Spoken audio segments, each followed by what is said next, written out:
My junior year of college, I studied abroad at McDaniel's Main Abroad campus in Budapest, Hungary. This was absolutely perfect because I'm 25% Hungarian. And when I got there on my second day, I met this beautiful Hungarian girl right in the downtown part of the city. And the reason I'm telling you this is because I didn't have a girlfriend in high school. It took me flying 4,444 miles across the world to finally find a girl who likes me. On top of that, you can see me wearing this baseball uniform. I played for a Hungarian baseball team called the Aired Arrows, met a bunch of fantastic guys living the dream. But the relationship did end, as many relationships do. Not all, but many. But I realized something. I'm in Eastern Europe.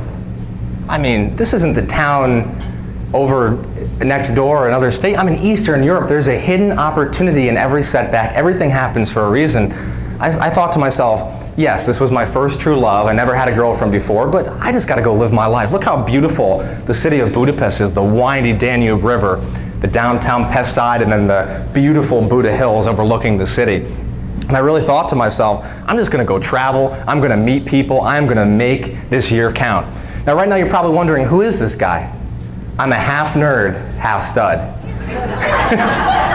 Very nerdy elements where I'm reading and researching, but also very studly elements where I'm always putting myself out there, meeting everyone and anyone who I possibly can. Here I am working in downtown Budapest. I had a lot to distract me from the setback of my girlfriend unexpectedly leaving me. Marketing analytics firm just bumped into the guy in downtown Budapest. It was a paid job, paid. Funded my travel all across Europe and Asia, went to class on my lunch break and after work. I also filmed an independent video project, and this was while playing on the Hungarian baseball team that I told you about. So this was like a dream come true to be so involved, to be busy, to be out there meeting people. Here I am, to meeting a girl in downtown Budapest. I was out to eat dinner by myself. Never, ever be afraid to do anything alone. My friends were busy that night. I went and I met Amy from Canada, traveling through the city. We stayed in touch. That was me visiting her in Vancouver. Same thing with Dabney. My friends were busy. I said, I'm not afraid to do anything alone. I went out to eat dinner by myself, hung out with her in Budapest for 3 days. We stayed in touch. There I am visiting Dabney in New York City not too long ago. The adventure continues. I said, I'm not just going to travel Eastern Europe. I'm going to travel Western Europe too. I went to Paris with no plans, nowhere to stay, knew no one there, and I met the most incredible people you would ever imagine. It was the trip of a lifetime.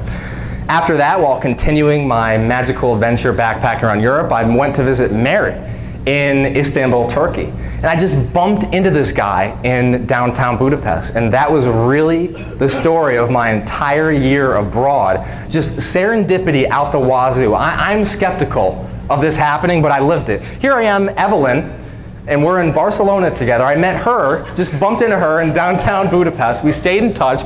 We crashed a wedding together in Barcelona. I just Facebook messaged her and she said, Jeff, that is still the greatest night of my life. Unbelievable. I get back home. One of my best friends, Nick Urso, said to me, Jeff, you got to write a book about this. These are not normal stories. I thought they were normal because they happened every single day for the entire year I was out in Europe. It's actually pretty serendipitous, so I wrote a book about it. I'm here to tell you that you can travel the world for far cheaper than you ever thought possible. For accommodations, there's couch surfing, house sitting, airfare watchdog, hostel bookers, high hostels. And then I also studied how to get free flights from expert travel bloggers like Travis Sherry at Extra Pack of Peanuts. I'm also an expert traveler myself. 2 days ago, I got back from Bogota, South America, couch surfing with an amazing host, connected home from Miami. And the great part about this is these tips are for anyone, whether you travel a little bit or a lot. Kuala Lumpur, Malaysia, round trip, accommodations, and airfare, $200. Here I am speaking, you'll see on the next slide, in Kuala Lumpur, Malaysia. It was a semi-final public speaking competition, speaking in front of 1,000 people at the age of 25. I just turned 25. And I talked about my travels. Travel changed my life. It can change yours too. It became the entire foundation of my writing and speaking career.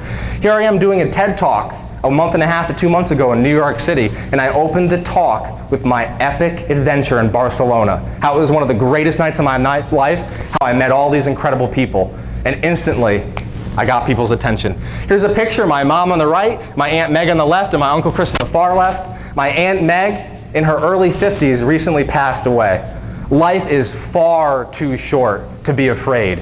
Put yourself out there, take risks, meet people, just do what you want to do and watch the most serendipitous, incredible things happen. You'll reach the mountaintop.